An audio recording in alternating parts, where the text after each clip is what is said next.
the way that I've taught myself languages ends up making them part of me. They told me I couldn't do that. You need to sweat. You need to put in effort. And knowing the language changes you. Knowing the languages makes you different. Let's say that somebody were in that position now. What would you recommend that they do? Swedish, German, Dutch, they're variations on a theme. You need to take control of the process anyway. If we can recast the whole concept of learning and knowing languages, let me try to teach myself a language and see how that goes. But I had no idea how to study. Welcome to the Polygnot podcast. In this episode, I had the honor of sitting down with world-renowned linguist and polyglot, Dr. Alexander Argüelles. We talked about his life, his outlook on language learning, and we even played a fun game at the end. Thanks so much for your support, and if you are so obliged, please like, subscribe, and leave anything that you have to say in the comment section. Now, without further ado, let's get to the episode. Today I'm with somebody who knows many words in many different languages. I'm going to allow him to introduce himself. I just wanted to give a little bit of a background as to how maybe we're going to proceed through this. Hopefully, so I think you have a lot of experience in life. And so I'm hoping to go from maybe the point in time you were born, work toward the present, and then we understand how maybe your philosophy, your outlook, your practices have changed over time. And I had my audience submit some questions that they wanted you to hopefully answer. So I tried to work them in. Do my best. Everything. Yes, please. So, all right. So I think one of the audience questions was, who are you interviewing? And I didn't, kind of kept it a surprise. So who are you? Who am I? Well, my name is Alexander Argüelles. I'm somebody who has pretty much devoted my life, been very privileged to be able to do what I wanted with my life. And what I wanted with my life was to read, write, and study and learn and travel the world. And that's kind of what I've done. And I've enjoyed acquiring knowledge and experience, particularly about learning languages and what learning languages does to you as a person, how it helps you grow, how it helps your brain grow and opens up doors to cultures to you. And I have realized that, this is not something that most people in the world are really interested in, but there are people like you who also, there's younger people who are, really interested in doing something similar. And I've just thought, if I take my experience and I can offer it to you in some way to say, here's what happened to me, here's what I learned, may it benefit you, maybe you can avoid some mistakes or dead ends that I took, maybe you can tweak it and make your own path, if I can help you out, that's what I like to do. I'm kind of just have educator, teacher in my blood, my veins, and I just, if I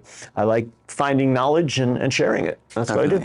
Definitely. So you mentioned in your blood, right? So I think you were born in California? No, I was born in Chicago. Oh, Chicago. Okay. Yeah. Oh, my mistake. So you were born in Chicago. At some point in time, you lived in New York City, I think. That's right. Okay, as a child. And at some point in time, you also lived in Italy, if I'm correct? In Italy and in England and in California. Okay. I didn't know the England part. Yeah. So I think that being said, you said that you grew up hearing different languages around you. Yeah. How many languages did you hear in the house? Well, that's hard to say. My mother and father only speak English among themselves, but my father is also, a language lover, a polyglot, and he would read aloud. He'd make, sounds in all sorts of different languages, early in the morning. So I kind of grew up hearing him do that, but just in our own home, I only heard English, but in our neighborhood, I heard a lot of Spanish and I think Haitian Creole too in Brooklyn, where I was growing up there. And we did tons of travel abroad. So I went to lots of places and heard languages in their real environment. Definitely. So with that being said, do you think that, so if your father's a polyglot and you're a polyglot, do you think that do you think you inherited the polyglot gene from him? Why do you think that it proceeded in that fashion? Were your paternal grandparents polyglots as well? Yeah, I've given that a lot of thought, and I think that there is both nature and nurture in there. In that, my father's mother. Actually, she was a professional translator and interpreter of Spanish and Portuguese, and she also knew French really well. My grandfather, my father's father, he I don't know he'd studied Latin or something in school, but he spoke Spanish and English. So, and my father's mother also grew up in not too far from here when this was like German-speaking country. Okay. So she spoke German too. So he grew up with a lot of languages, and we had that there. But that said, he had a twin brother, my father, and that means, I mean, identical. So they shared DNA. They had same everything exact the person, same, basically. the same person, and they made some sort of pact between themselves when they were 14 years old, saying, "We're too competitive. We don't like it. Let's divide the world. I'll take art and music. You take languages and letters." And they kind of agreed not to touch it. And so my uncle had the same genes that my father did, you know, and he also had kind of an interesting, weird international career. I mean, he knew French and Spanish, you know, could work in them, but I mean, languages weren't his thing. He didn't really have that. Interesting. So yeah, definitely I get it from my father in a sense. You know, but you know, I've got two sons, and they're both, you know, good with languages too. But one of them is sort of like kind of being chip off the old block. I mean, he's, you know, consciously studying lots of them, and you know, wants to be an academic and do that. And the other one is he's being a physicist. He's into, you know, he wants to know how to, you know, run nuclear plants and you know, and stuff like this. And he loves, you know, math and science and stuff. But you know, he also reads languages and stuff like that. So it can be passed on. But I also think, with my own sons, I hope I didn't push it on them too hard. You'd have to interview them someday. I certainly tried to share it with them. And the odd thing about my father, because of that pact that he had with his brother, is that he did not actively share it with me. You know, in our home. He didn't force you. No, he didn't even want me to do it, I think. Interesting. He's like, that was my territory. You go do something else. Interesting. Yeah. Interesting. I think I saw a video of you. I think your son was trying to progress in Korean, if I'm correct. And, Yeah. And so you were kind of giving him hey, here's what I would do if I were you for the next 6 months or something. Here are the books you can use and everything. And I think they have a fundamental understanding of Korean already, right? Just basic. Yeah, yeah. So my wife is Korean, and it's odd. You know, you see how language is passed on. It's like you with Yoruba. My wife did not pass on Korean to them. There's one cute little anecdote I can give when they were younger. When I said, well, you know, Korean is for yelling and praying. That's when she would. That's when she would use it. Yeah. Interesting. Yeah. Now that you've said that, so it was supposed to be asked later on in the interview, but somebody asked, is there a particular language that you use when you are angry?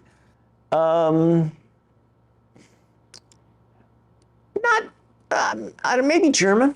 Interesting. Yeah, maybe German. And people describe German as an angry language, funny enough. Well, I don't think so. I don't think so. But okay. So I think you started learning French around the age of 11. That's right, yeah. Were you a superstar in French at the age of 11, or how did you find learning French at the age of 11? I enjoyed it. I did. I really enjoyed it. I remember my teacher's name was Mr. Vergara. We really liked Mr. Vergara. It was just a lot of fun. It was interesting. I made a decent amount of progress, I guess, because a couple of years, like I did maybe 2 years of it, and then like I actually, we were in France, and I did a little bit of like excursion on my own, and I was able to use it. So that was fun. Yeah, I was good at it. But we're talking about my life moving around. When I moved to California, I had a hard time with it because they saw like my transcript. You had 3 years of French, and you did really well. We'll put you in fourth year French, and it was just a different league. I mean, they just learned a lot more. I was really over my head. I should have probably gone back, Why to didn't a you? year. My father wouldn't let me. Interesting. He said, I'm not going to help you. You just got to do this. Interesting. So he wanted you to figure it out. He wanted me to figure it out. And so I had for the longest time, my image of that, moving to California, being put in the French class, and was it being over my head and doing all that's here, but so just now I was almost automatically told it. But I've been doing some research and sort of soul searching since my father passed away a year ago, and sort of like looking at my transcripts and stuff from that time. And I had this shocking realization that whole story is not true. Interesting. The reason why I had a hard time in French when I moved to California is because I had just turned 14. I'd just gone through puberty, and I was the only guy in a class of 14. And like there was like 12 girls, 14. Oh, So I was the only, and I just remember now. It's come back. It's like I would just like this. You would say You weren't paying attention. I couldn't focus. It was just like Interesting. beautiful California girls all Interesting. around me. So I just had a hard time. It was a hard time for me adjusting in my life and all these kind of things. And it was not. I'm not sure it was really that I was behind in the thing. Definitely. But yeah, I did kind of get behind at that point. And so actually through high school, I mean, it's kind of like the one subject that I got, B pluses in instead of A's.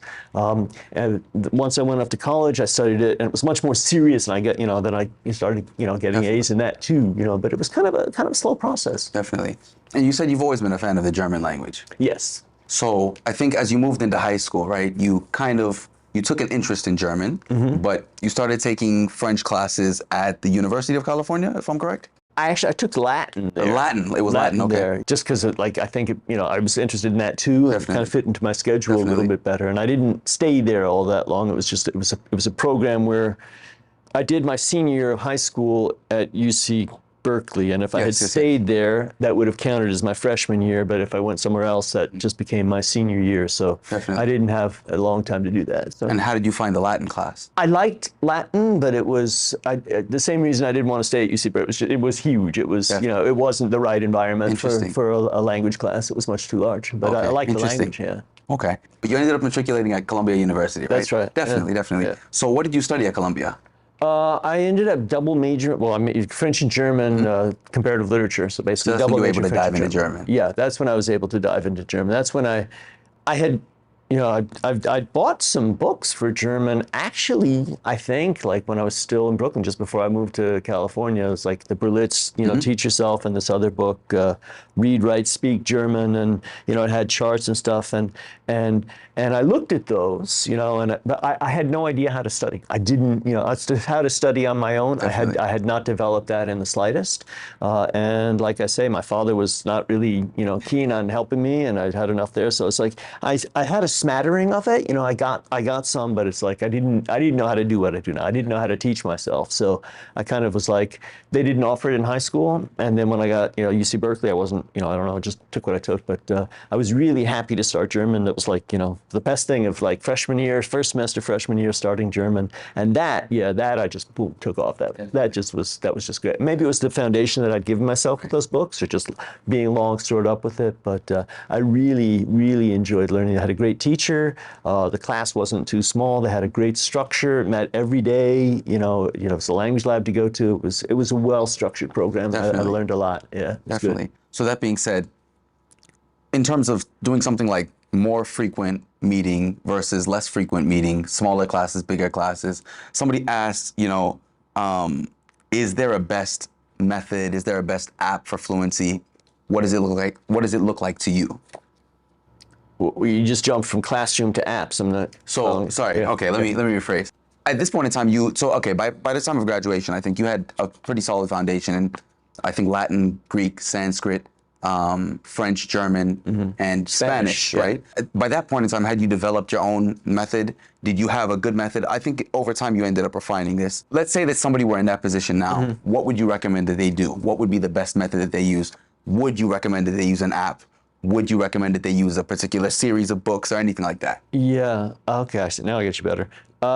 Well, yeah. I mean, I think that, I mean, like I'm talking to you, and I assume this is going to people who are in that target audience, people who's like, the idea of learning languages is good. I like it. I want to learn some languages. I don't just want to learn one language. I want to learn multiple languages. How do I do it? How can I get more experience doing it and the like? And I think, again, I was extremely fortunate to be at a university that had a good program. Not all places do. Definitely. And I guess gut feeling will tell you if this is horrible, if you're not learning anything, but I think if you're lucky enough to have the opportunity to be a full-time student and to be able to study languages as part of your overall education, that's a great way to get experience. So I would definitely, if somebody's a college student and they have the opportunity to take a language that's taught well under the right circumstances, I would recommend that you do that to get the experience of learning. But have in the back of your head that ultimately, and that's what I'm all about, ultimately teaching yourself a language is more effective than being taught. You need to take control of the process anyway.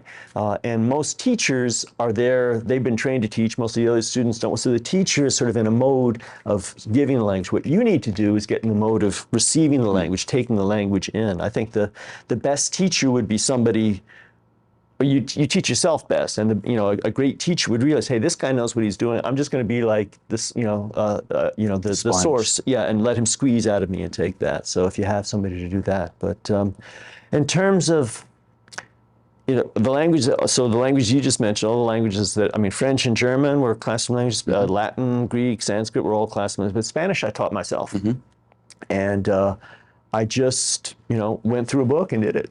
It was a teach. It was literally it was teach yourself book. It was a teach yourself Spanish. And I just did it. And again, it was in New York City, and I heard Spanish all over the place. There's Spanish in the subway trains. There was Spanish-speaking classmates. So I was able to learn it and use it. So it was great, sort of very tangible. That's why I chose it. It's like it's right there. It's like, hey, I come here.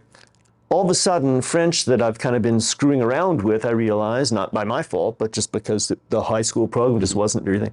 I've been studying French for 7 years, and I place into second year French. That's not very effective. Right. And after 1 year of German, my German and French are on par. It's like, hey, if you study an effective way, this is good. And as good as my German class was, it was, I just felt like the other students were kind of holding me back. He's still there. Because they have to ask questions. It's like, I just could have, so I thought, let me try to teach myself a language and see how that goes. I know my father can do it, but he didn't show me, but I can, I've seen him do it. I can do it. So just let me try it. So I did that with Spanish, and I kind of decided, for living languages, where there's so many opportunities to hear it and use it and do it, that seems to be more effective. But these older languages are a lot harder. I'll keep taking these in classrooms. So I think that teaching yourself I am a big fan of books. You mentioned apps and kind of things like this. I think that we just learn better when we're sort of unplugged than when we're plugged into something, because of the constant pull to click something else and go somewhere else. It's just, the material might be good, but that I do everything on my phone, and now I'm learning a language on my phone. It's easy to get distracted. Yeah, easy to get distracted, and it takes the specialness away from it. If you do everything on your phone, precisely because of that, if you do something not on your phone, that's different, that's special, and that sort of marks it out and makes it kind of classical conditioning in a way. Yeah. Makes sense. So there's a number, we talk in places here, we talked about Assimil is a great company for teach yourself books specifically, but I just mentioned teach yourself books. There's any number of somebody would just have to know this is a good, well-designed book. And I think ultimately the most important thing to do is to read aloud. Really read aloud. Just make that a habit, make that a practice from the get-go. Not worry about, my pronunciation's not perfect. Of course it isn't. It'll, you grow with that with anything else. But just hearing yourself speak the language gets you thinking in the language, gets you, just all that motor memory, the muscle skills, the brain, everything is involved. And so, I would just say, if you get a good book for teaching yourself and make sure that you're not afraid to open your mouth from the get-go. That's what I would recommend. Definitely. You mentioned the language lab at Columbia. So I think you ended up working there, right? Yeah. Was this where no pun intended, I'm foreshadowing. Is this where the shadowing method came about? Maybe, because I really enjoyed it. It was the greatest job because nobody wanted to use the language. I was really quiet, and I could listen to all the things by myself. It's like, the other, it's just, it just was great. It was a paradise. It's okay, I can listen to this, and these are all big old tapes and stuff like that, and play them and whatnot. And all these gaps. What good are these gaps? I didn't get the purpose. They would say, listen and then repeat. Well, it was either too long or too short. My brain would start to wander. I'd start to get frustrated.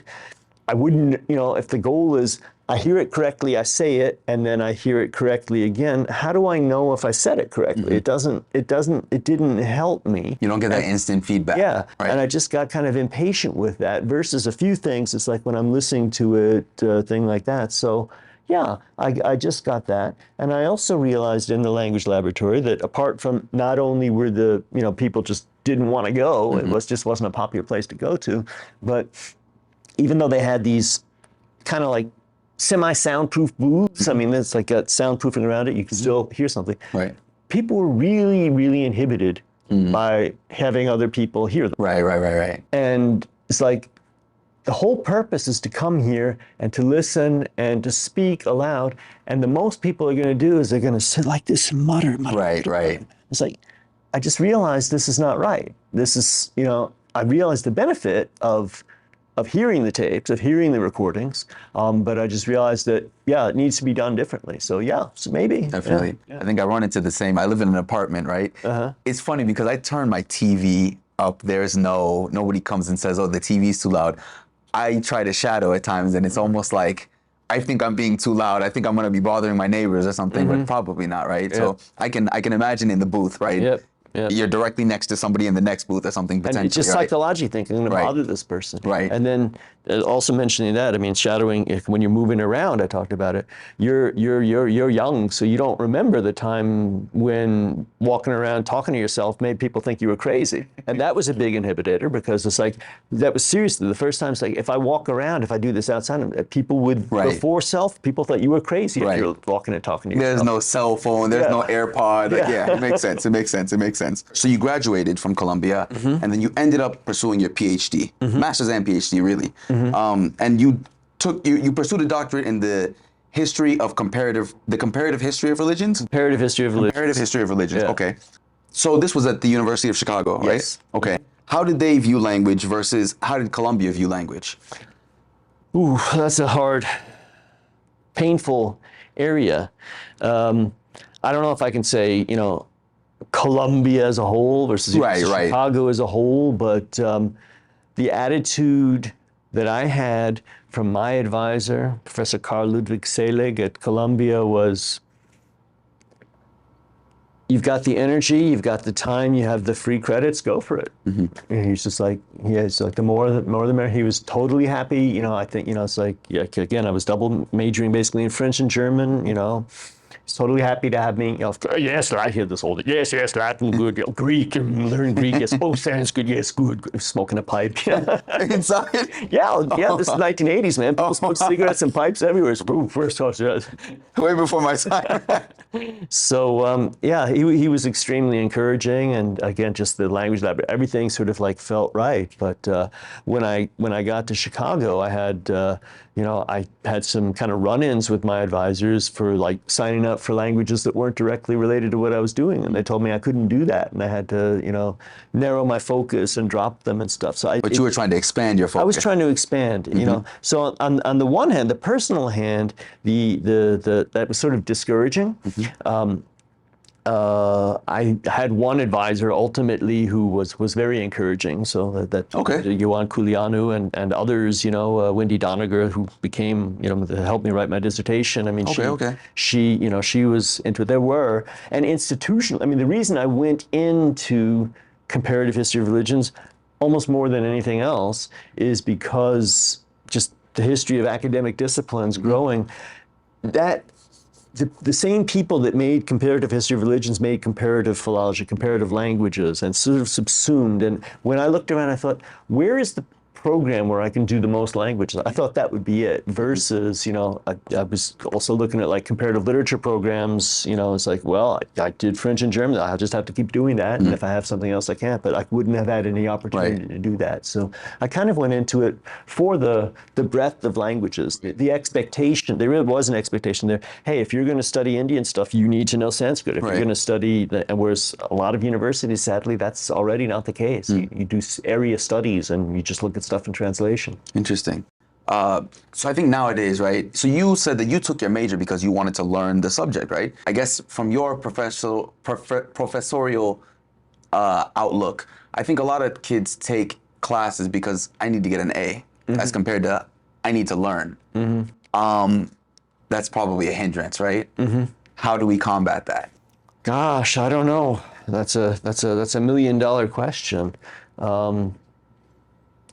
Somehow just, I think, fostering creativity and getting people to be interested and explore things. I mean, that's sort of that is a generational process. There are times when you go and you realize like, this is, it's like, my son wins a prize or an award or something, and I go there, and it's like, all the other people's sons here are professors' kids. It's like this is like something that's this third generation Right. of being like in an educated family makes you, have this kind of interest and discipline.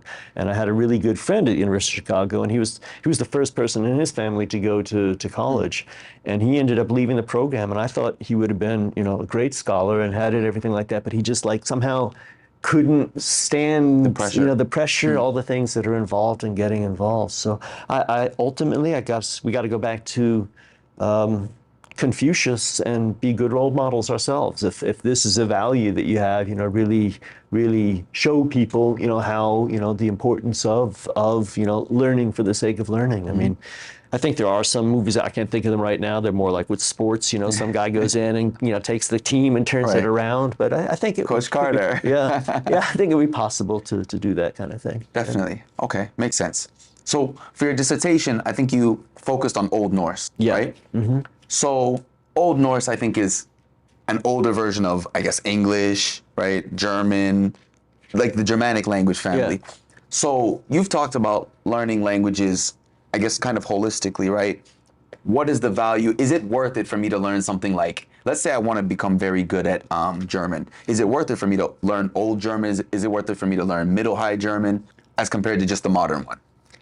Again,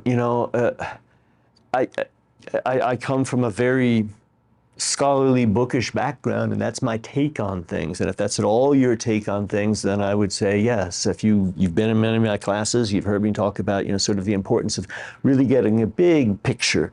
And to have a big picture of German, you need to know how German got to be the way it is, where it comes from, it's, developmental history. You're not going to go out of your way to master Old High German and Middle High German, but you might with Middle High German because there's a lot of great stuff to read in it, and I think you're a musician, right? You can make, there's a tradition of singing and songs and stuff like that. There's stuff you could do with that. So just to sort of understand, if you were, I really do think languages we can really push the analogy of them being living things, and we're developing relationships with them. You're getting married to them, okay? If you're going to learn German for the rest of your life, that's a lifelong relationship. Right? So you got to, when you're going to get married, you're going to like not know your wife's sister. You're not going to know. You're not going to want to know anything about your wife's childhood. You're not going to want to know her family. Of course you do. I mean, that's part of her. And for the same thing, I think that Old Norse, what you just said is it's sort of the direct ancestor of Icelandic and also of Norwegian, sort of more maybe like a great aunt of Swedish and Danish, and more, like a second great aunt removed or something to German and English. There was a time when the Vikings spoke Old Norse and they were coming into England, and still the people who would like from the Anglo-Saxon times who spoke Old English, and apparently there was a great deal of mutual intelligibility at that time. They could communicate with each other. But it's a Scandinavian. We talked the other day about North Germanic and West Germanic. So English is a West Germanic and Norse is a North Germanic. But I wrote my dissertation on that in it because it's got this incredibly rich tradition of stuff to read in it, you know, sagas and things like that. Interesting. So I think for your postdoc, you ended up going to Germany. That's right. So while in Germany, you kind of said you wanted to get English out of your head, right? Yep. So one of the audience questions that was submitted was, what language do you think in? Now? Yes, now. So back then, I think you learned to think in German. Absolutely. Your operating system became German. Even after I moved to Korea, in '96. I think I kept. I noticed that German was my default language. Until, even as compared to English. Even compared to English. Even as like, so I kept thinking and writing and doing stuff like that. I still do find myself thinking in lots of different languages. I mean, if I've been, particularly, what I do in the academy, is if I lead the French circle, I don't stop thinking. I've been speaking French for an hour. I don't stop immediately. I keep thinking in the language that I've been doing it. So sometimes I find myself thinking in various languages that I have been working in or using.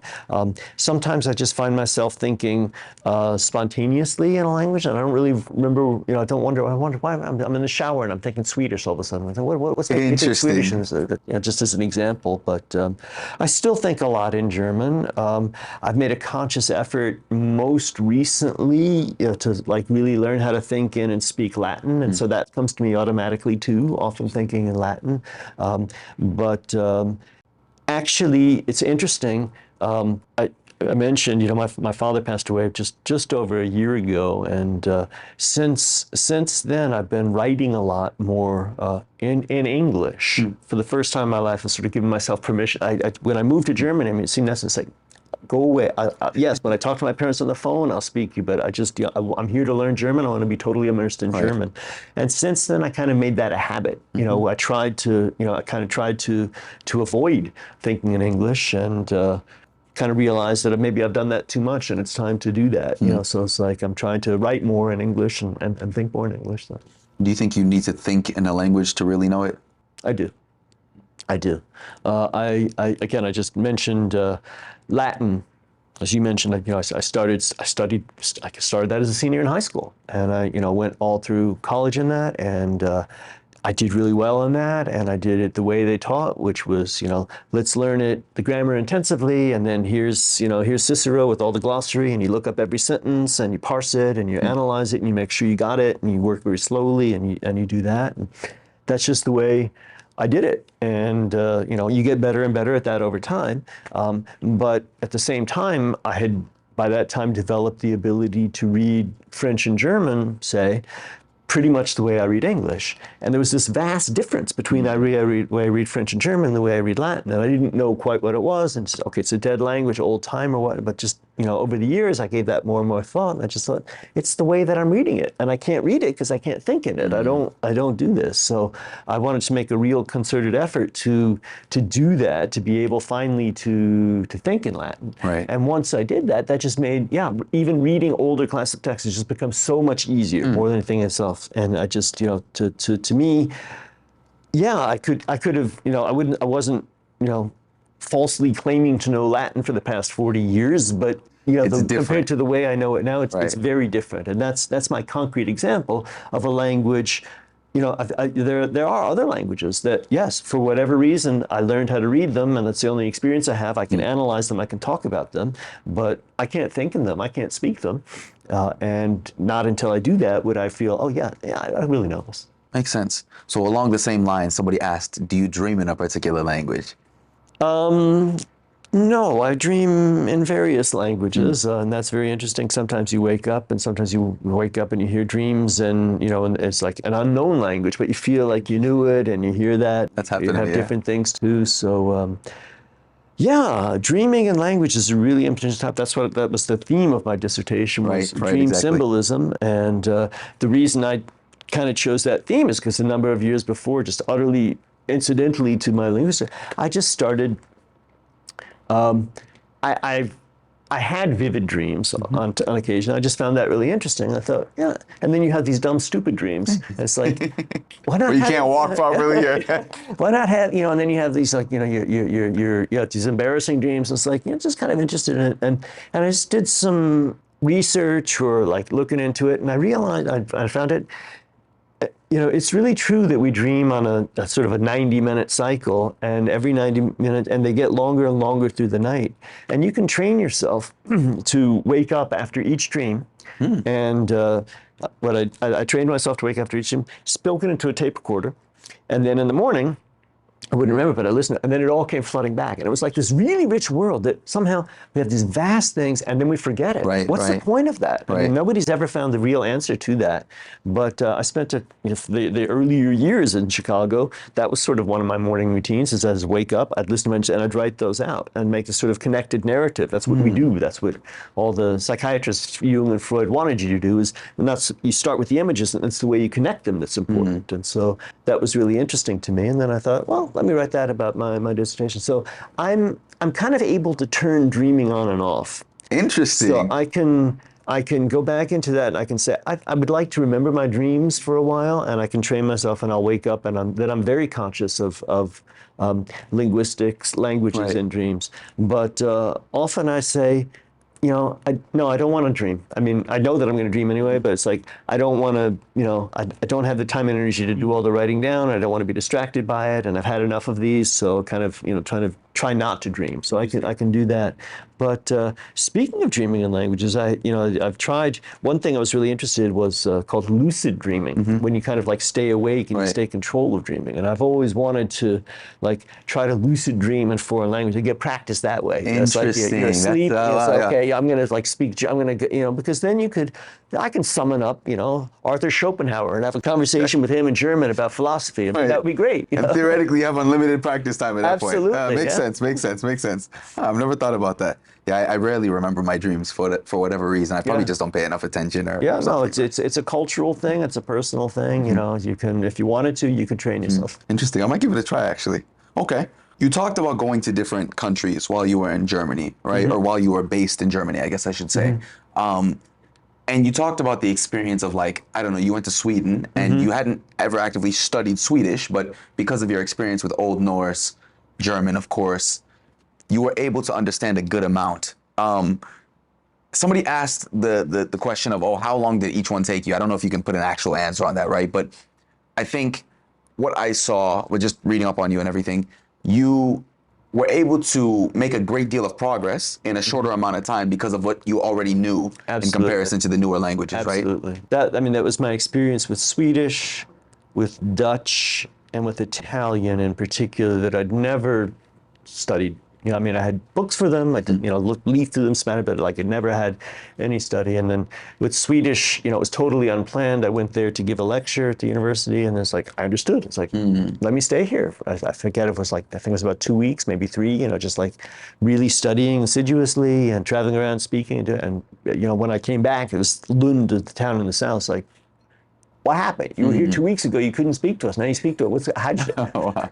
So and then Dutch and Italian stuff like really just when you have sister languages, when you have a lot of experience and you go and you just really throw yourself into it and you just you just do it all day. I was within a week or so I was able to function, have meaningful conversations, understand a lot more and and have a real base to continue building on. I don't know if you've ever seen the movie Oppenheimer, the more recent one that just came out. I don't know. Yeah. It's about the atomic bomb and everything. It's more so about Oppenheimer, right? But he, I think he spoke German, right?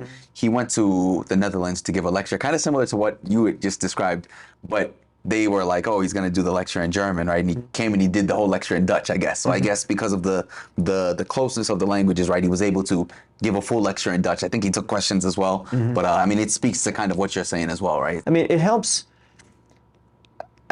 I think if we can recast the whole concept of learning and knowing languages and see it in a different sort of conceptual framework, it really helps. It is true that learning a language is you have to learn words and you have to get to understand the structure, understand the grammar, and see all that, and and put in the practice and the time. And everything that we do to learn language is there for a reason. We do that, but that's not learning a language. That's just stuff that you do in order to do that. Learning a language is more like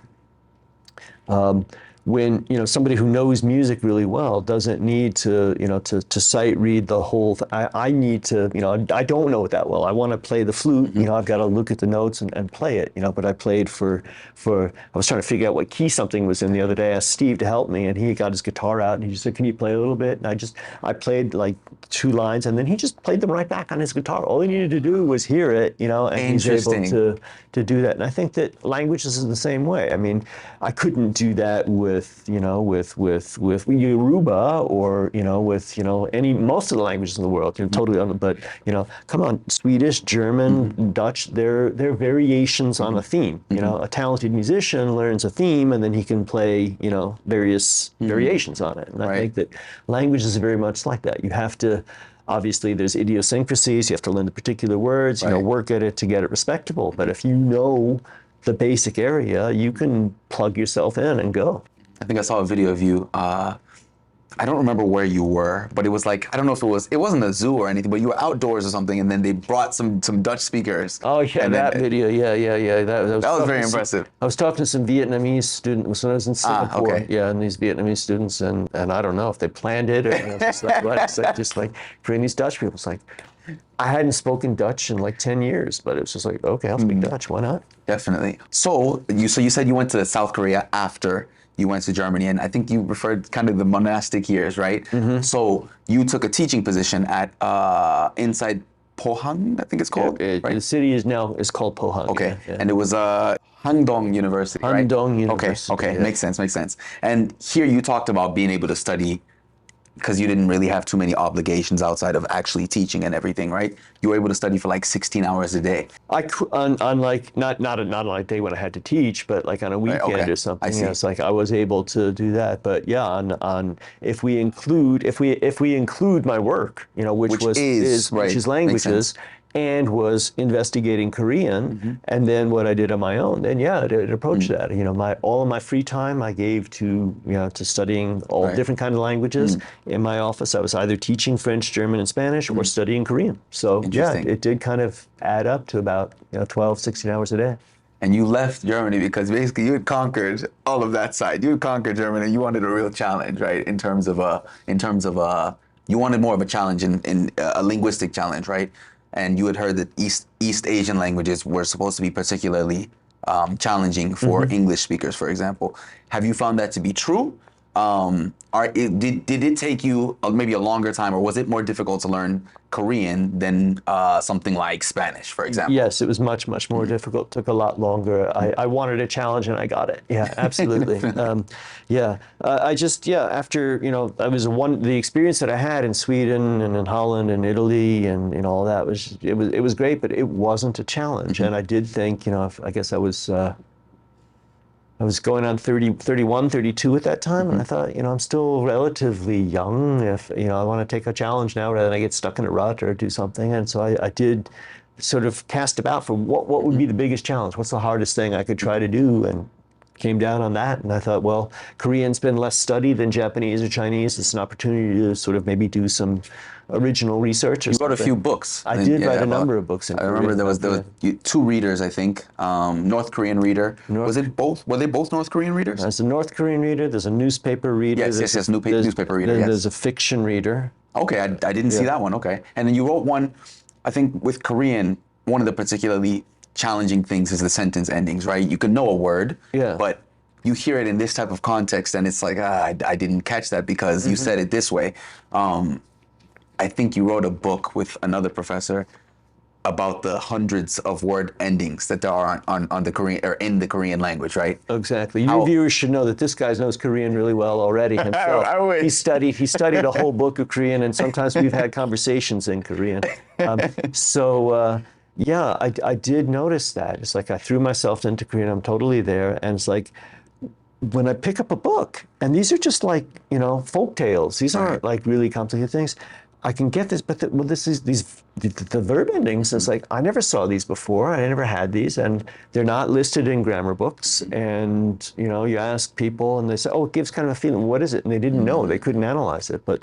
They're native speakers, right? Korean linguist neighbor next to me is like, okay, we'll do that. And so, I started, like noticing them and, writing them down, and he started explaining them. And there really are like 800-900 different possible endings that you can take a Korean verb and you can, just mutate it in so many different ways. And we tried to give them all, and to do that, that book is like on very large size paper, and it would have had to have a fold out to have all of them, and I just decided that was not. So it's like it's about I think it's like 600 on the 2 pages, different verb endings, different registers, different levels of formality, different they're nuanced things. Right, and there are right. verb endings that say, like we would say, I can say what. Right, I mean, there are right. verb endings that say that. It's like, you got to be kidding. This is, you did this and you really did this. And there are verb endings that have that kind of nuance. And for whatever reason, I don't know, Korean grammarians hadn't really thought of that as part of grammar. That was sort of like part of intonation, part of something like that. But since it was something written down, I was able to do that. And that colleague of mine, Kim Jong-nok, I haven't had a lot of contact with him in recent years, but I know that for a while he was able to go to conferences and get a great deal of mileage out of that book. And his fellow colleagues would say, this has been all around. We never saw. How did you see this? And he said, I didn't see it. I saw it. You know, I explained it. You know, So it was a great collaboration. It's like I could never have explained it, and he just couldn't have seen it. So I captured it and gave it to him. It's like we wrote it down. It's great.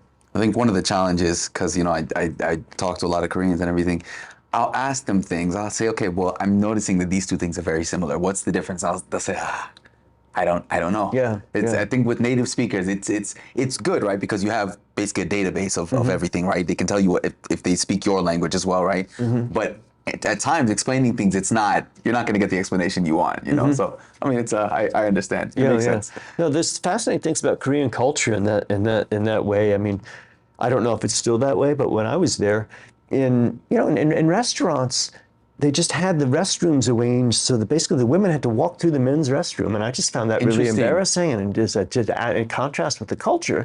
And I would ask people, why is it that way? And they said, what are you talking about? And then I pointed out to them, and they go, oh yeah, I never noticed that. You know?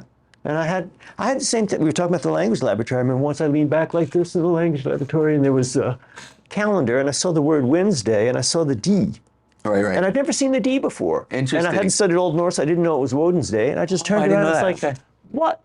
You know, I hadn't spelled it wrong. I would have been graded, somebody would have corrected me in school, but I just, unconsciously, I just hadn't registered that. So I guess that's, back to language learning, that's what it's about. It's about noticing things that most people don't notice. It's about noticing the details, noticing how things work. If you do that, if you think that that's a fun game and that's interesting, and the more you know, the more you see, instead of, oh my God, I've got to master these and do well on this test and get this grade and, improve myself, and I'm embarrassed if I make a mistake. It's a totally different mindset. So if you take that mindset, it's like, this is like noticing things and figuring things out. That's how you learn. Definitely.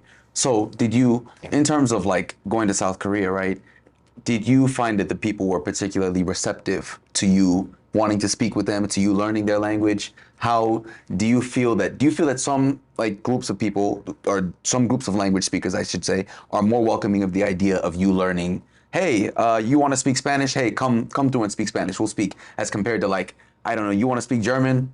What's going on here? Why do you want to speak German? Yeah, I do unfortunately feel that there are very different, I call it receptivity, very different receptivity of cultural groups. There are people who say, this is our language, it's an in thing, you're an outsider, we don't want you here. Why are you bothering? Why are you doing this? There are people who think, this is, we're all speaking this here. Yeah, you should speak it. This is our language, get with it. And then there are people who's like, you're learning my language? Wow, that's so great. Thank you. I love you. So there's that wide spectrum. And I don't know how, universal that is, in groups. I think part of it is our own responsibility. We elicit reactions we get from people too. I think Korean has changed a great deal. It's when I started, again, as I said, the one reason I chose it is because it was relatively understudied. And since then it's had this wave of popularity. Look K-pop, at you. K-pop, so now it's much more widely studied. And I just remember, when I lived there, let's see, from 96 to 2004. And then it was like, you walk down the street, 미국 사람, American. It's just like you go in and you try to speak to people and they just like won't understand. It was hard, And I guess I was last there in 2019. And it was like just totally different. Just like walk into us, just start to, it's like, they just treat like, okay, you're in Korea. They've gone from, this is our language, we don't want you here, to it's like, this is Korea, we speak Korean, you're in Korea, speak Korean with us. Interesting. It's funny because I'll sit with the Koreans at the table, maybe during lunch or something, and I'm not, hey, speak English. No, I want you guys to speak Korean, so I get as much input as possible. Maybe another American will walk up and everybody switches to English. I'm like, man, this is crazy to me, So yeah, 100%. But I mean, but I guess it's a bit different as well, right? Those are people around my age, right? So it's I think they want to be a bit more accommodating as well, you know. So I relate, I understand. So I think here in South Korea, you kind of touched on shadowing, scriptorium. What is the idea of scriptorium? Scriptorium is the basic idea is you read aloud and then you look away from the text and you try to write what you said, what you just read, reading it aloud again, and you try to get it right. And you try to write longer and longer sentences and longer phrases. The first, you know, if it's a different script and a different thing, you can only do, you know, half a word and you got to check, you know. But when you get better at the language and you get familiar, you can end up, you know, writing whole sentences. And it's just a great way to really, you know, we talked about, I think one thing you need to do, you do need to think in a language and speak a language to really know it. And I think, to me, going through a period when I do that with the language is also essential because that's when you really notice things. That's when you would notice, hey, there's a D in this word. I mean, that's when you notice spelling. That's when you notice grammar. That's when you kind of go deep into something. And scriptorium is something that you can do with, you know, with you used Asimil Korean. You can do that to just like solidify what you did with the textbook. It's tough. But it's also something you can do when you get better and you discover, hey, I really like this Korean author. You know. I want to learn his style. I'd like to write Korean kind of the way he writes it. And so it's something that you can do to sort of really internalize both the structure of the language for noticing when you're more of a beginner, but when you're more advanced for like, you know, really getting into the style and copying. Because like I said, when you can copy a whole sentence and you're in somebody's style, then you can kind of keep going in it and sort of write sort of like, what do you call them, an homage of somebody, you know, where you write something like that. Yeah. So was this what your 15-minute, so we've seen the YouTube videos, right, where you talk about, hey, you know, if you have a systematic method daily, you can work 15 minutes a day and make great progress in the language over time. Is this kind of where you developed that? Yeah, this is definitely, in Korea I developed that because, like I said, I had to, you know, I was like pretty much immersed in like really trying to learn Korean as intensively as I could, researching it and doing stuff like that. And then also, you know, keeping the languages that I had good there. But I'd also, with that time, it's just like, you know, I'd had this wonderful collection of teach yourself books. And it's like, okay, should I do this one or that one? I want to do them all. I'm going to do them all. It's just like, how could I squeeze it in? And I just also figured out that, you know, by spending much, you know, like an hour at a time when you're beginning level is overkill. It's if you really want to make rapid progress, you should put that time in, but not all at once. A little bit here, a little bit there. It keeps it in the front of your mind, keeps it active, keeps you doing things. So yeah, I kind of just experimented with different lengths of time. How can I, you know, keep my mind fresh? How can I keep my energy up? You know, if you try to do one language for an hour, I found that tires you. Whereas if you switch between different languages, it's like, hey, I'm comparing, I'm contrasting. It's interesting. It just sort of keeps you up. So yeah, that's pretty much when, you know, it's not a magic number, 15, but you know, that's a good amount of time that you can, you know, time's a funny, flexible thing. You know, we can, time's flying now, time's going really slowly, you know, but, 15 minutes all in all is, you know, a decent amount of time to like get in, review something, go over it, you know, make it, you know, conscious, and then give it a little pause and then go back and do it again, and it'll start to really take root and grow. Okay. And so you kept adding languages at this point in time, right? But you got to a point in time where you said, I don't want to add any more languages. How come? Because languages have a learning curve. And when you get right down to it, once you've got a lot of experience, learning a language in the sense of going through a teach yourself or an Asimil manual, it's like a fun game. You know, and it gives you, you know, some foundation and stuff like this. But to go to the next level, to take it deeper, 15 minutes a day isn't enough for that. You got to get a half an hour a day, and then the next level, an hour a day, and then the next level, 2 hours a day. And it just, you know, there's only to go deep into a number of languages just requires more investment to them. So I didn't just say I shouldn't learn more. I said I learned too many. I got to stop doing some, and that was painful because you fall in love with them when you're there. So they were there, but yeah, I just realized that I'm kind of like, I've just the same way when I felt like I needed to move from Germany to Korea, I also felt like when I moved from Korea to somewhere else, it's also time to move on to another thing. I don't have anything more to sort of like to explore or prove to myself, learn a new language. What's the point of taking another language and getting it to this level? I'd much prefer it. And I just sort of started to see things in a bigger picture. Again, by that time I had pretty much gotten the Romance and the Germanic families, and I had in my mind I would like to do that with the Slavic family. And so yeah, I was doing some Polish and some Czech, Serbo-Croatian and stuff, and I just realized what really helped me with opening these things was knowing German really well and knowing Old Norse really well.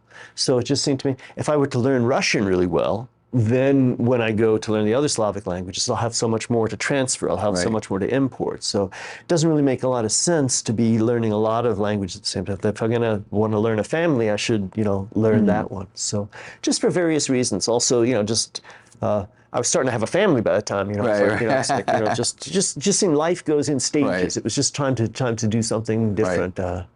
Makes sense. So after that, then you moved to Lebanon. That's right. And so you focused on modern standard Arabic rather than learning the Levantine dialect, right? Or dialect. Why did you focus on MSA as compared to the Levantine style of Arabic? Because I mean, more than anything else, that's what you can read, and I just wanted to, just, not just read Arabic books, but to me, I'm such a visual person, I needed to see that. So I don't want to hear a speech form and then read, diagnostic right away. I want to hear and see the same thing. And also I just, maybe a bit of snobbishness. It just seemed like the higher form. It just seemed like, that's almost like Shakespeare, almost, right? It just seemed like, this is, I can use this in every country, whereas if I, what I thought then is, then I'll only be able to speak this in, maybe in also Palestine, Israel, Jordan, Syria, I can speak it in this area, but if I go to Iraq or Morocco, I won't be understood. So, whereas if I learn modern standard Arabic, well, they say that people don't understand, but these people seem to understand pretty well, and everybody who's educated in it can. So it just seemed like a universal language that was in written form that I could see. It was just sort of a higher register, and I think it's important. I think that is something that I've learned is that it's possible to, to learn how to speak a foreign language like a gangster or like the guy in the jail from there are places where people can do that, and that's impressive, and that's a functional skill. But it's just been my experience that I mean, like I said, with languages like German, where there is that hey, you're in Germany, you should speak German. The times when I got compliments that meant something to me was like after I'd been there, not like when I first got there and was making progresses, but like after 2 years, was, your German's really polished, and this is like an educated, it's like they appreciate that. And so I just have found that it's somehow it's always felt better. Maybe it's a little bit awkward to speak in too formal a fashion, but it's nicer to speak a higher formal language and, be too much. It sounds, when people come up and speak English that's too informal, out of place, that feels bad. And okay, he's a foreigner, he's doing this, doesn't mean anything, but it just doesn't work. Whereas if somebody comes up and is a bit stiff and formal, but polishes it, hey, that's cool. Overdressed being underdressed, kind of, right? Yeah, makes sense. There's this have you ever heard the phrase or the term talahon? No. So I think it actually comes from Arabic, funny enough, right? It's I think the youth in Germany, they say it, right? I don't know if it's a racial, if there's a racial component to it, but essentially it's the idea of like the young people who dress wearing the fake Armani or things like that, right? I don't know if it's the idea of like that's the kind of the informal, but like if you speak like a talahon, it's kind of like the informal way of speaking, I think, right? Like they're kind of rough around the edges, so kind of a similar concept. But yeah, I'm not too sure on the details, but I think it comes from Arabic actually. Okay, so you ended up leaving Lebanon, and you ended up having to leave your books behind. So I think they were shelling the area, right? And you had to get out of there. And they ended up sending your books. So you left Lebanon to go back to San Francisco, and they sent your books behind you at a point in time. And you read the books, or no. It was, I don't know how long the period of time was, right? But it was an extended period of time that you hadn't looked at certain languages. And you opened them up and you realized that you still remembered a good deal of them. One of the audience members submitted a question, and he said that, when you're not using the languages, how do you maintain like the idea of fluency? If you haven't touched those languages in a while, how are you able to remember? Yeah.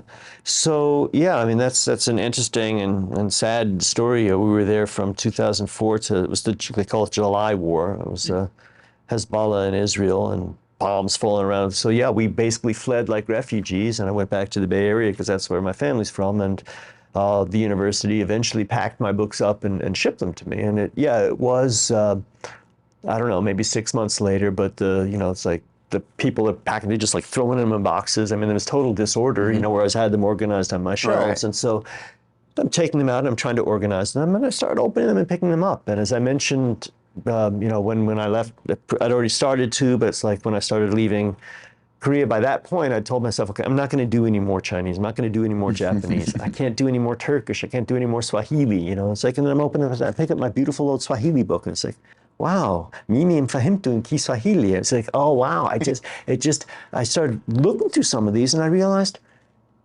I haven't looked at this in 5 years, 10 years, and I told myself I wasn't going to do this anymore. But if I wanted to, I feel like I could just pick up where I left off. Pick right back up, right? Yeah, I could just pick it up. And I have, with Korean, certainly I've felt that, I definitely was better when I lived there. I definitely don't practice it or use it enough, but it doesn't go away. When I need it, it's there. And when like I said, when I was back there in 2019, I also felt that growth every day. It was like, hey, stuff was coming back to me. So I think that there's something in the way that I've learned how to learn languages that makes it permanent. And I think that should be everybody's goal. If you want to take that, maybe not. If you're saying, there's come say, hey, I've got a practical attitude. I don't want to have my brain full of stuff. And, I want to be, lean and mean and ready to go. And I'm being shipped on assignment to Brazil. So I'm going to learn Portuguese and I'm going to use it while I'm there. And then, I'm not going to need that Brazilian suit anymore. So I'm not going to need Portuguese anymore. There might be people with that attitude. So, okay, fine. But I think most people, if you're going to take the time and effort to learn a language, it'd be nice. It's like, right. This is permanent. I want to have this forever.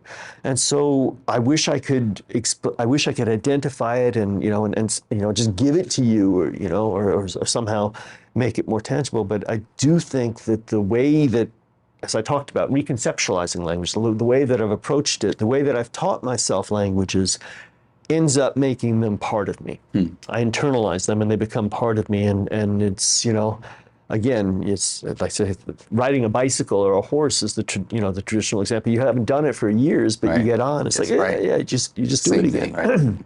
So yes, things get a little bit rusty, a little bit dusty if you don't use them. But if you haven't done it in a long time, it's the way that I've learned it. And again, I know that this is, I think, from whatever I've done teaching myself, because I can give an example of the Greek that I learned in Colombia. I didn't keep that up for years. And I can go back, I have that textbook that I used there, and then my handwriting is in it, and I can see that I studied it. And it's pun, it is Greek to me. It's like I never saw that book. So I obviously have learned it other places, stuff that maybe I didn't take no knowledge, but I can't go back to that book and pick it up. If I wanted to use that, it would be a new thing. And that's a language book that I worked through when I was, I don't know, maybe 21, 22 years old. So the way you learned back then was differently too. Right. So I think it's not a native facility. Oh, I'm just, so gifted and I just learned. And it's like I never, no, it's something about the way that those languages that I taught myself through the Scriptorium, through the shadowing, through the 15-minute, small time chunking, through the, tortoise and hare, slow and steady, that way made them part of me. Makes sense.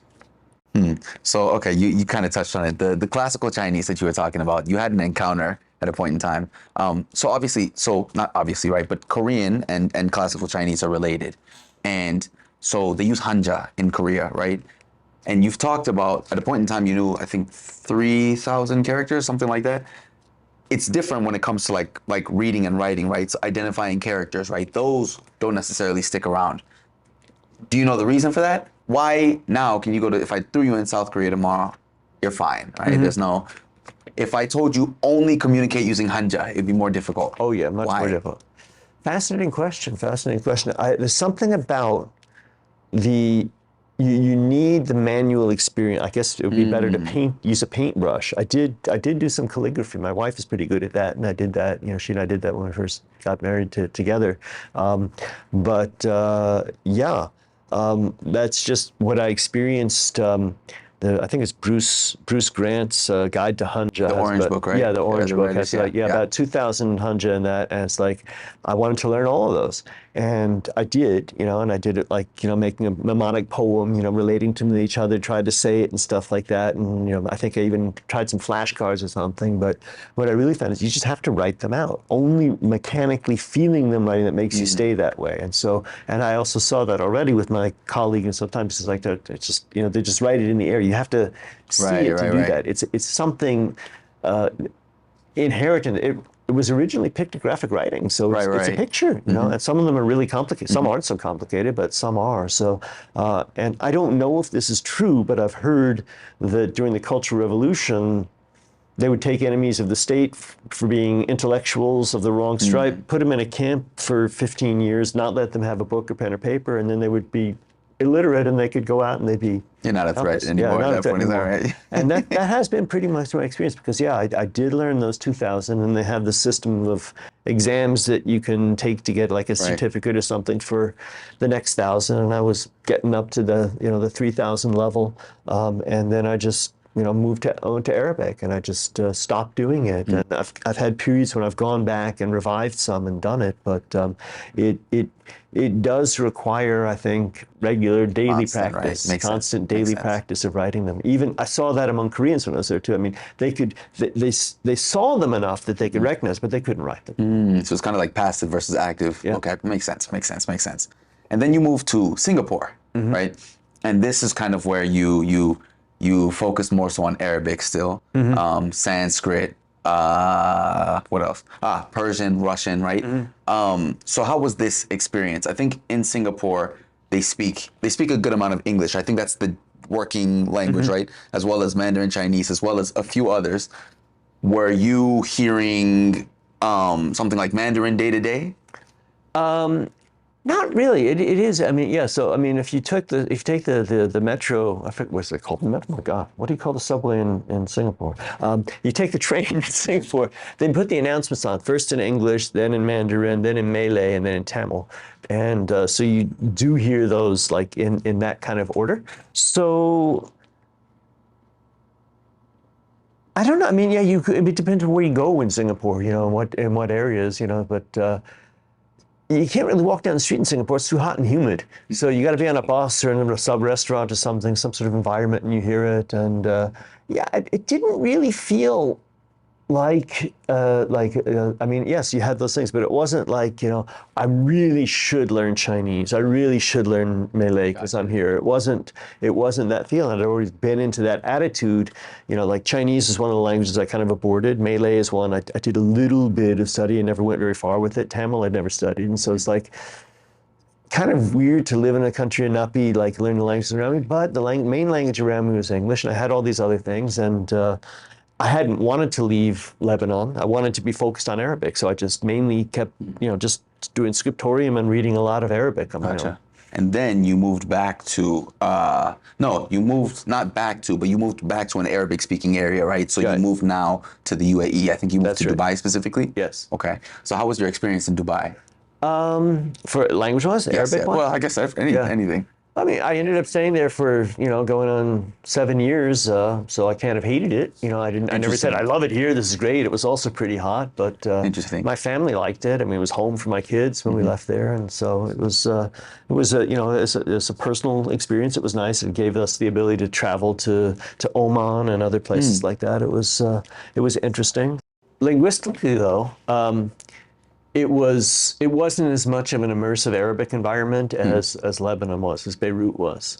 So when I was in Beirut, I mean, I developed a passive knowledge for the the local dialect. I heard it, you know, and I just proved to myself and to anybody who wants to listen, it's like, you can speak modern standard Arabic and they'll understand you just fine. They don't laugh at you and say you're talking like Shakespeare. No, they understand you just fine. So it was like I spoke the way I was learning it, and I used it, and I traveled around, and it was I needed Arabic to go. Right. Dubai, you didn't. Dubai, like the main English is Urdu. International, yeah, right? it's international. It's Urdu. It was much less of a sort of an Arabic speaking environment, but it still was. You could buy books for it and hear college stuff like that.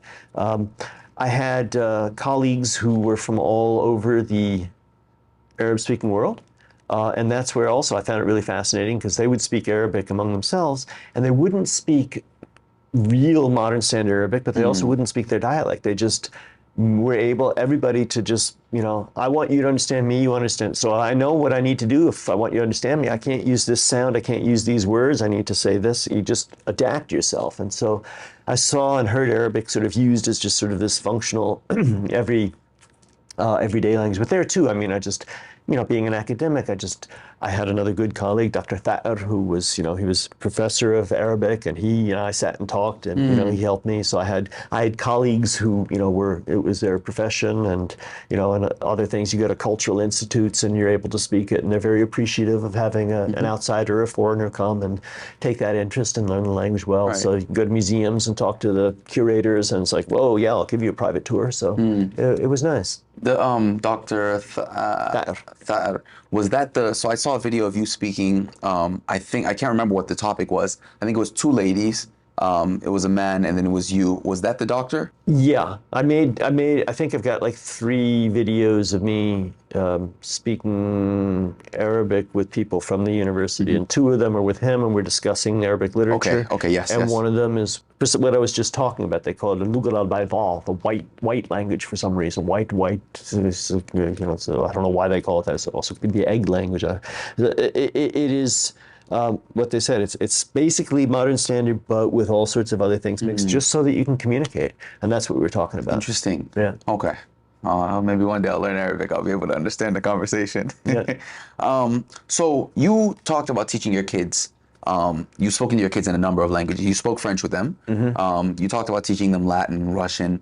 So it's possible to raise multilingual children, right? I think as Africans, a lot of times, you hear this idea that, you don't want to confuse the child. That hasn't been your experience with your children, right? Absolutely not. Absolutely not. Absolutely not. No.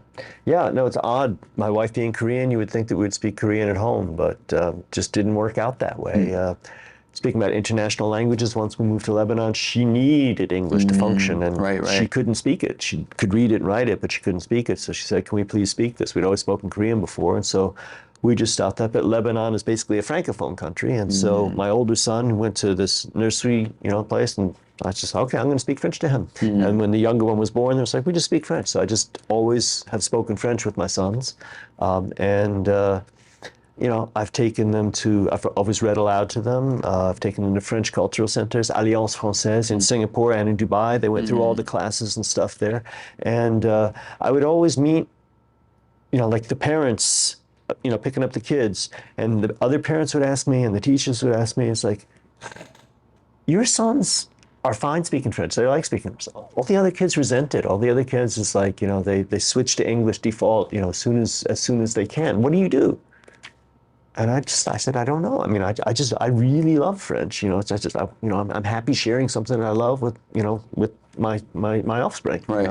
And what I think other people have this idea, they might nationally say, oh yes, I love my language, but they don't really. It's just like what they have. They don't, they're not particularly interested in it. And I think that somehow, you asked me earlier, how do we make people like learning? So I did that. So so I just always raised them speaking French. In Dubai, I'd always wanted to homeschool my kids. I got to do that, so that's where I taught them German and Latin. Okay. And at a certain point, they noticed too that Latin's hard to speak, so we said, let's try some Spanish.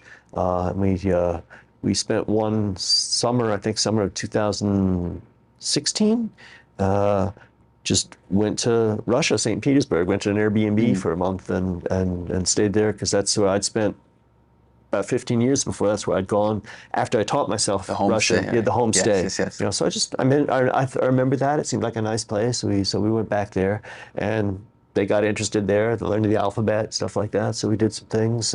Then they both gotten interested in Korean. So, like I said, even the one who's a physicist, who's into math and nuclear stuff like this, he speaks French all the time. He can read German, Spanish, Latin. He's learning Korean now. Right.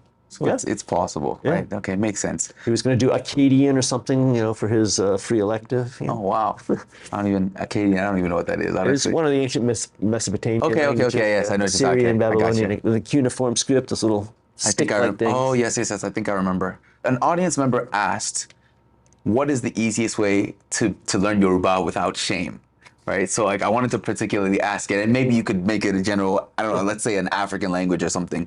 What would the way? Because I think a lot of us, we get this idea that I'll hear people say, "Oh, I blame my parents," which, but it's almost like when I speak, my relatives make fun of me. They laugh at me. Mm-hmm. So what if let's say you wanted to give a recommendation to somebody who wanted to learn Yoruba, without shame, as they put it, what would your advice be?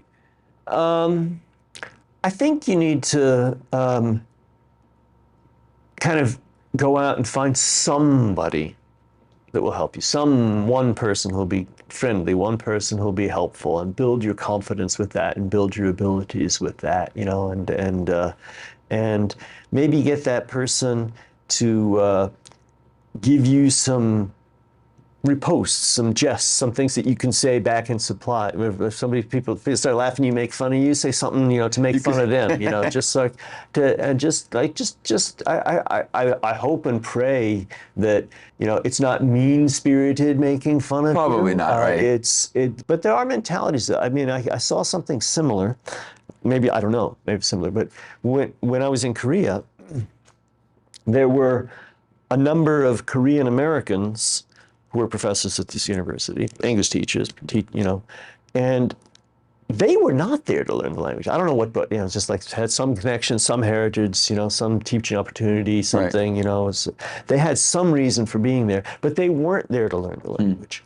And this is what I was talking about. I don't know if this has changed, but they just encountered this and I saw this. So Koreans had this attitude, hey, you look like you've got Korean blood in you. I can see that your grandfather's Korean. So you should speak Korean. And the fact that you were born in the United States or Canada or Argentina and raised there, that's no excuse. It's your fault. You're a bad Korean because you don't know Korean. It's kind of the same thing with us, right? They had that attitude. So they would, so these Korean Americans, they would have to lie. They would have to say, I'm Chinese. And then it was much less. So they had that problem. So I don't know if it's that kind of attitude. It's like you should speak Yoruba already, and you don't. Definitely. Therefore, you're a bad person. I don't know what you're gonna do about that. But if it's more like, oh, hey, that's funny. You don't sound right. Just ha ha ha, and then you say, well, I want to sound right. Can you help me?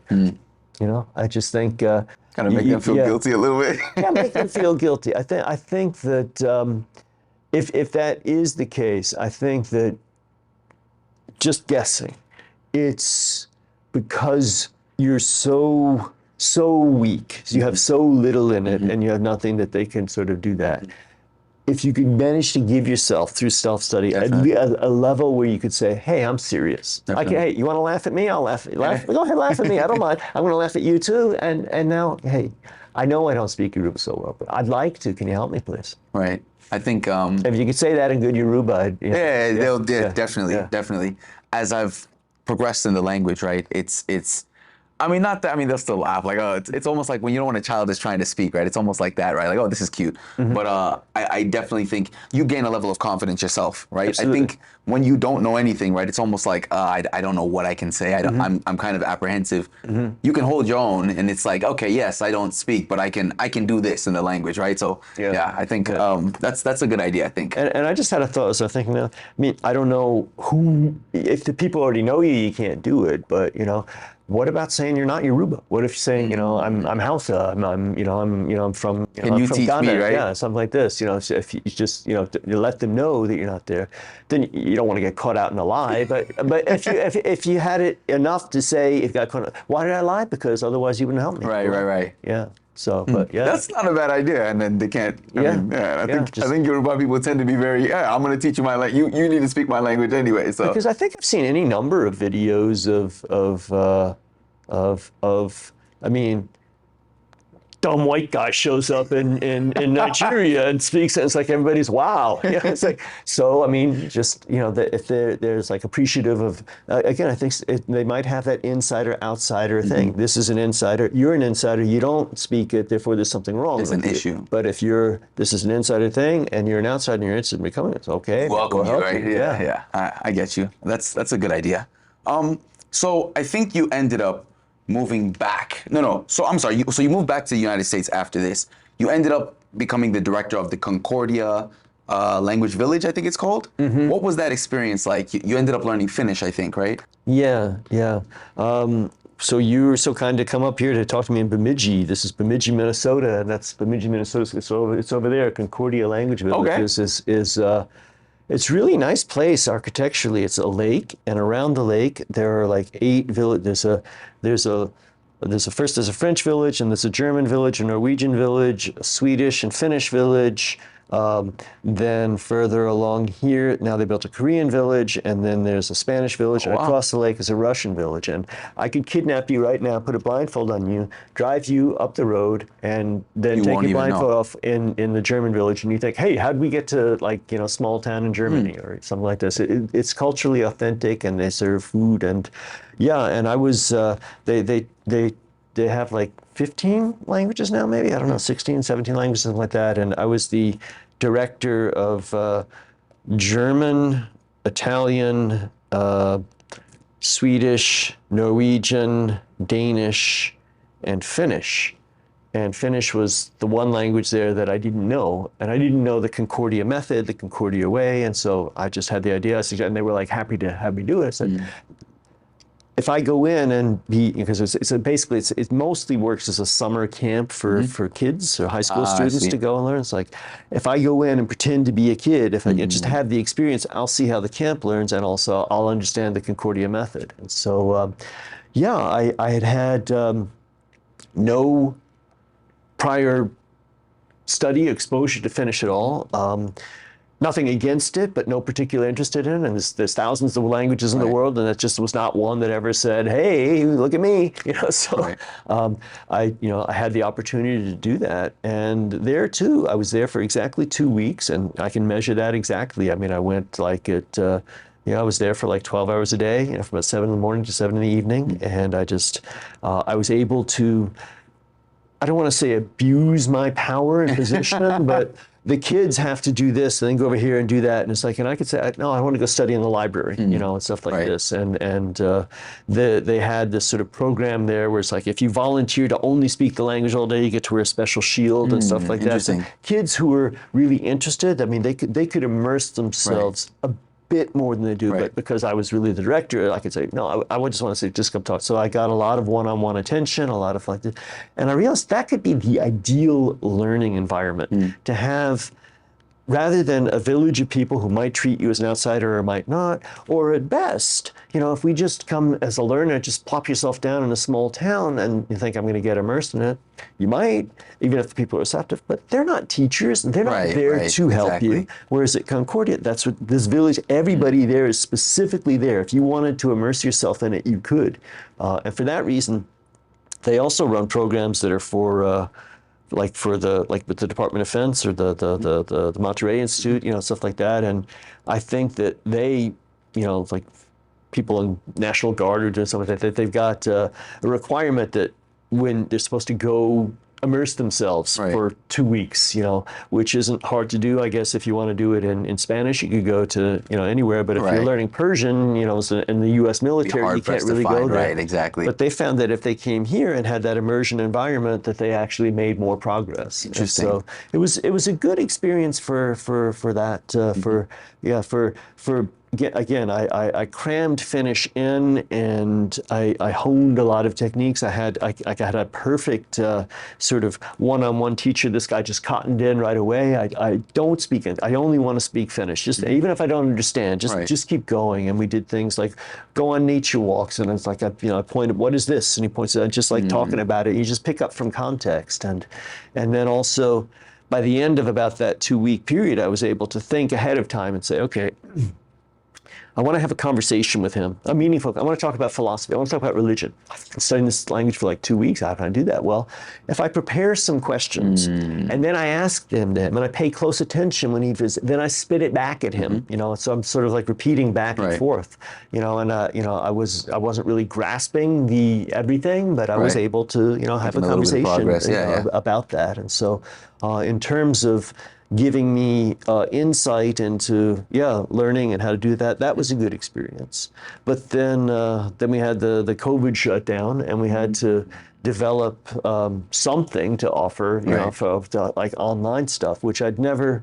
When I was in Dubai, the administration tried to like really encourage, because they had a lot of students that would fly in from Qatar and other countries, and they just thought it was a modern high-tech place. I thought, let's do hybrid learning, blended learning. Let's have everybody do what you're doing. Have get cameras in the classroom, record it or put it on, or have people able to do it virtually and try this. And it just didn't work. Even the guys in IT didn't like it. It just didn't seem. But here, when we had to do that in summer of 2020, I thought, well, if we're doing this as a substitute summer camp for the kids, what the parents are stuck home too, let's offer them, because I miss teaching adults anyway. I wasn't able to do enough teaching. I didn't like that aspect. I wasn't really teaching. It was peer administration. So I thought, well, let's try to, let me develop that. And that's like. But the academy, that's where the academy came. Like I realized, hey, I can do this on my own. This teaching German literature to adults who just want to like not get a grade, but just keep their German up. This is fantastic. This way I get to use the language, they get to use the language, and we can have people from all over the world. So I'm really grateful for the opportunity I had there to, in essence, to develop that. But I was also grateful for the opportunity not to be there anymore. Definitely. Because, like I said, just peer administration and other things. It was, it's a decent place. We're in about. I forgot to ask one question. When you were in, I think it was Lebanon or maybe Dubai, I can't remember. There was another linguist that she wanted to see how polyglots learn languages differently as compared to other people. And she had you learn a language not from scratch. Well, yes, I'm sorry. One was from scratch. The other one wasn't from scratch. So, and you talked about, so I think the one that was from scratch was Hebrew, right? Which it's similar to Arabic, right? So we could kind of see the connection there. And then the other one was Russian, which you had already studied to a certain degree. Do you think that there's a level of affinity that can help in terms of acquiring a language? Affinity. So I think with Hebrew, right? Yeah. Yes, you could learn it, but it was like, Exactly. right. Yeah. So that whole process. Yeah. Her name is Dina Nikulicheva, and she's the director of the Moscow University, some language laboratory. She's seriously interested in policy. I don't know how she knew about me. I don't know how the connection was made or something, but she just said, can you do what you're doing? You just set up the camera, and I just want to watch you study. And I said, that's got to be the most boring thing in the world. And she said, not for me. And so, I just for I don't know how long, a year or so, I just, I got up every morning and I just did my normal study routine, made like a 3-hour video of myself studying. And it's just like, want to see it. And she did say, it's interesting to see how you're actually learning something. So I thought, well, I'd done so much comparative stuff in the past. I'd gotten my Arabic pretty good now. I wanted to learn a comparative Semitic language. Right. And, Hebrew's an important language that I'd never studied or learned. So I thought, let me try that. And so, I went through, I think 2 series of Assamil and the Linguaphone and some other stuff, and just like sort of plowed through it. And it just didn't, it just didn't click. I'd had that before with other languages. I mean, in terms of insight, yes, it did feel like a dialect of Arabic, and maybe that was it. I was still trying to stay with standard modern high Arabic, and I developed, I can understand Gulf Arabic, I can understand Levantine Arabic pretty well, and Hebrew felt kind of like that. It's like, this is a colloquial dialect of Semitic, and I don't, I'm just not going to put my energy into that. Interesting. And so I was doing that. And I think that's when Assimil published its Perfectionnement Russe. And it's like, I want to do this. Hey, you want to see me get excited about something? Let's put Hebrew aside. And besides, this is your language. So she could understand everything. So you can understand this a lot better. And so we did that. I worked through that. She actually came to Dubai. We drove around, and it was very nice. Yeah. I saw a video of you that I think you had accidentally uploaded a practice session in Russian. Was that during that? I see. Okay. It clicked for me. That was it. I was putting them on YouTube in like private mode or something, and just to have it as a reference or something, right? Yeah, and somehow, some way, that one got published. I didn't realize until I ran around. It's like, what is this? And it's like, well, what's out? Let me leave it up. But that was people enjoyed it. People liked it. Just me sitting there studying for like 2 hours, and it's like, okay, if you watch me study for 2 hours, go ahead. It helps though, right? I think somebody made a comment on that video, and they said, oftentimes we don't see a polyglot in the trenches, right? It's you see the result, and people just want to get to that result very quickly, and you don't realize the amount of effort that goes into that constant, daily, potentially hard work. And people see the result, and they say, "Oh, I want to do that," and then they can't do it in 2 months, and then it's, "Oh, well, I gave up," because so many people will come to me and they say, "Oh, I want to learn Spanish. I started learning it, but I stopped." And I'll say, "Why did you stop?" "Oh, well, I don't know if I get the same answer every single time, but I think it's just we don't have the discipline to sit down and develop a systematic routine, because I think that's what it takes at a point in time, right? So makes a lot of sense. Yeah. And she was able to perceive things that I didn't know. I mean, for all that, like in my introduction, it's like I love sharing what I can know and articulate, something like the shadowing method, Scriptorium, I've worked that out. I can tell you step by step, do this and that kind of thing. But there are things that I do that I don't know that I do, and I learned that from her, and it was the most good, humbling experience I'd ever had. It was the Polyglot conference, I think, in Ljubljana, Slovenia. She was giving a talk about paper that she'd written about polyglots, which was basically about me. I have to watch that. I saw it. And I was the, I was one of the co-hosts, so I was like the moderator. So I had to have this mic, and I had to like run around. People ask questions, when he did this, I said, oh, right here, right? It was good, but yeah, I forget what specifically showed up, but yes, just sort of gestures, just sort of, and I do think that's important. I talk about language learning holistically and stuff like that, and I'm conscious of, yes, walking around when I do things and, do other things, but apparently also just sort of, just maybe the way Italians do, or some people, you gesture with your hands and stuff like that. And I think that that does build in that part of the motor memory, which I think is where we store things permanently. That's what you don't forget. Most people don't forget how to read a horse, ride a bicycle, or ride a horse, but they might forget how to read Chinese. But so I think maybe if we can add some more kinesthetic motor movement to our language learning, maybe that'll help make it more solidify it, right? Makes sense. So now we're here present, right? What is your, I guess, how do you see maybe over the next 10 years, your progress? What do you focus on now more so? I know that you talk about like education and kind of language as a vehicle in a way, right? To learn more and kind of increase your breadth.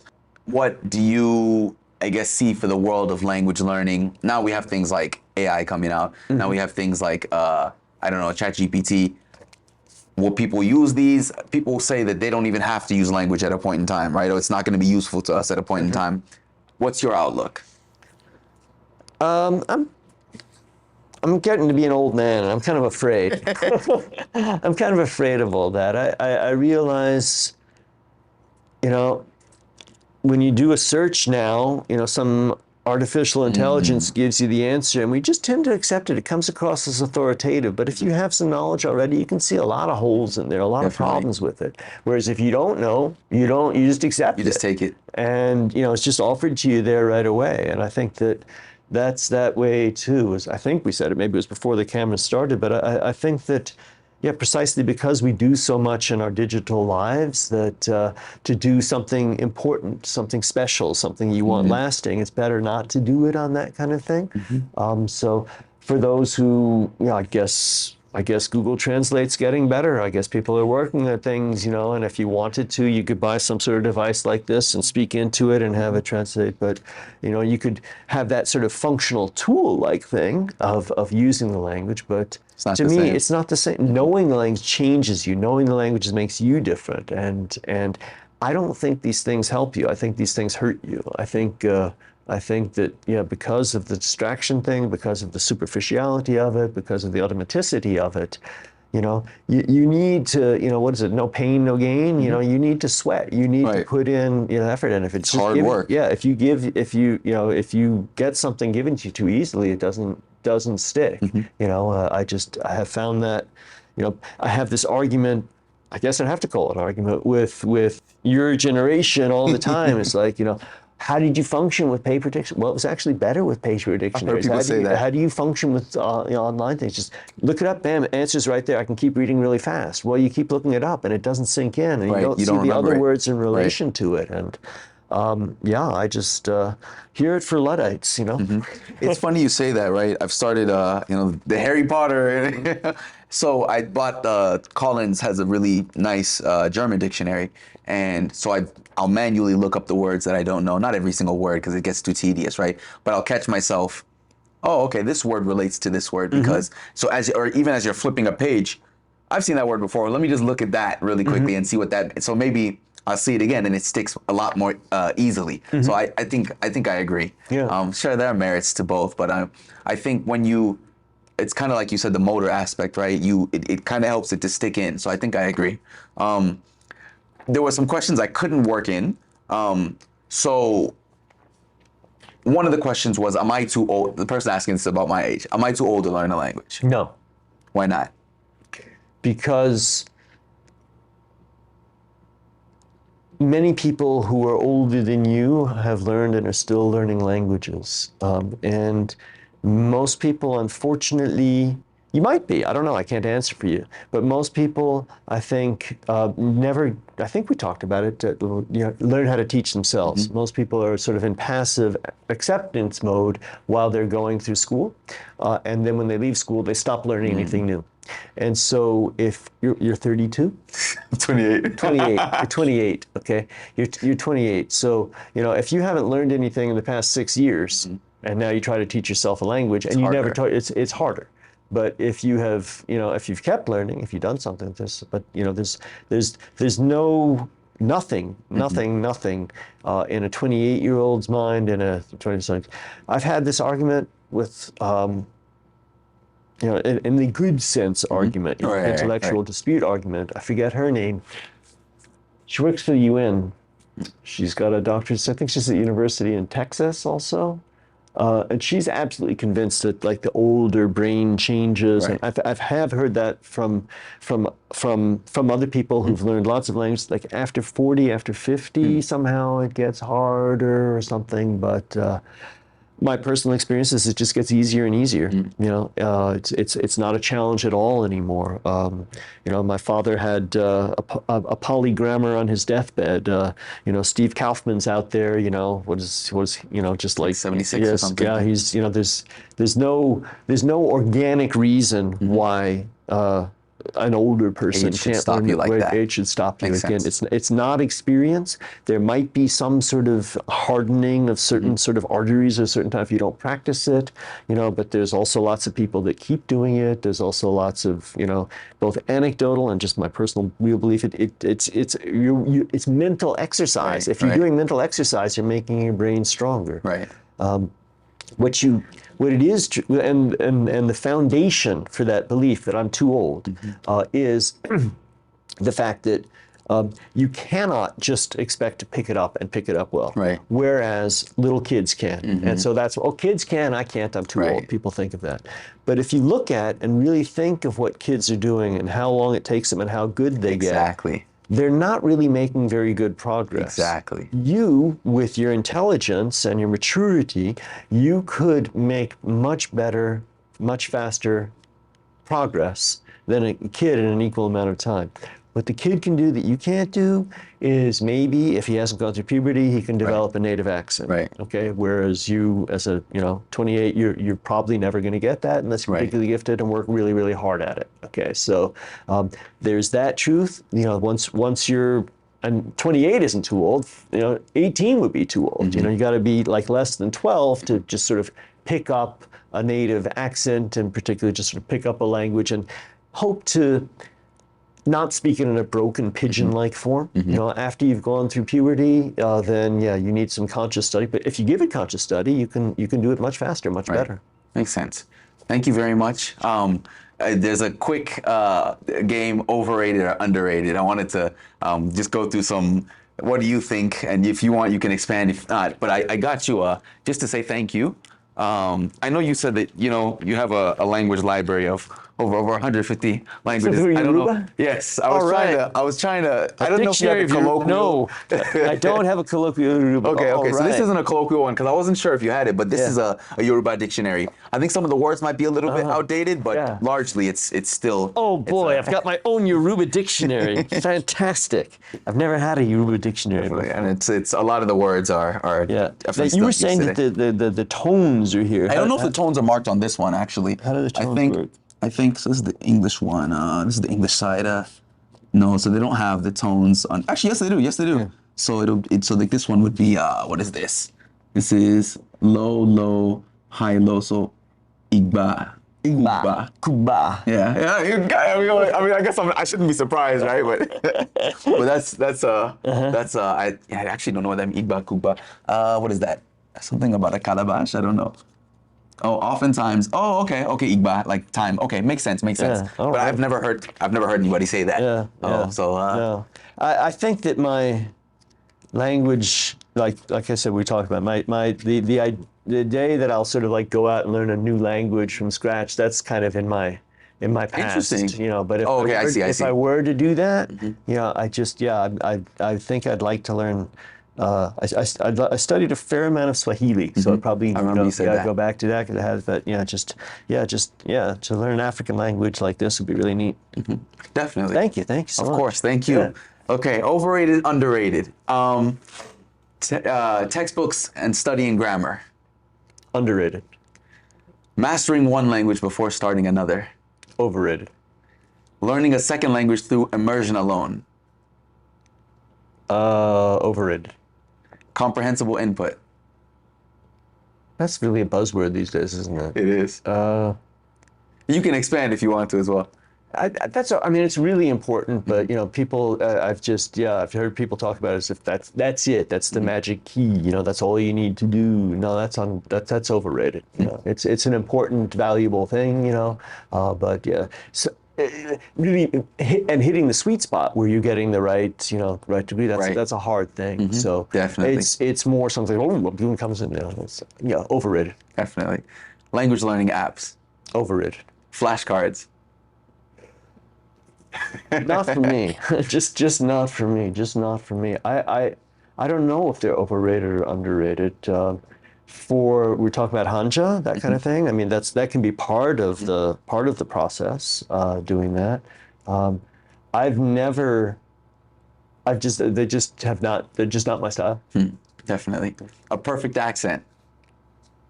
Overrated. Learning languages. Oh, I already said that. Through an L2 or no, I didn't. Learning languages through like an L2, L3, L4. So let's say you learning German using French. Oh, perfect. That's underrated. Yeah, that's underrated, definitely. Language talent as a gift. Relying on talent as a gift, I should say. Oh, relying on talent as a gift? I don't know how to answer that. I think that would be a mistake. I mean, if you've got talent and it's a gift, that's good, but you still need to, to work at it to make it come to something. So if you're just going to rely on that would be overrated. Definitely. Polyliteracy. Underrated. Artificial intelligence to learn a language. Overrated. Assimil. Underrated. And Asimil, I don't know why you haven't sponsored him yet. I don't know what's going on, but I mean, this is like your #1 ambassador. But thank you very much, Professor Argüelles. It's been a real pleasure, a real honor. Thank you for taking the time to sit down and answer our questions for us. Okay, well, thank you for here, Janadu. I think this is the most fun interview I've had in ever. I'm glad. And I got a Yoruba language dictionary out of it. This is great. And I hope you like it. I do. I do.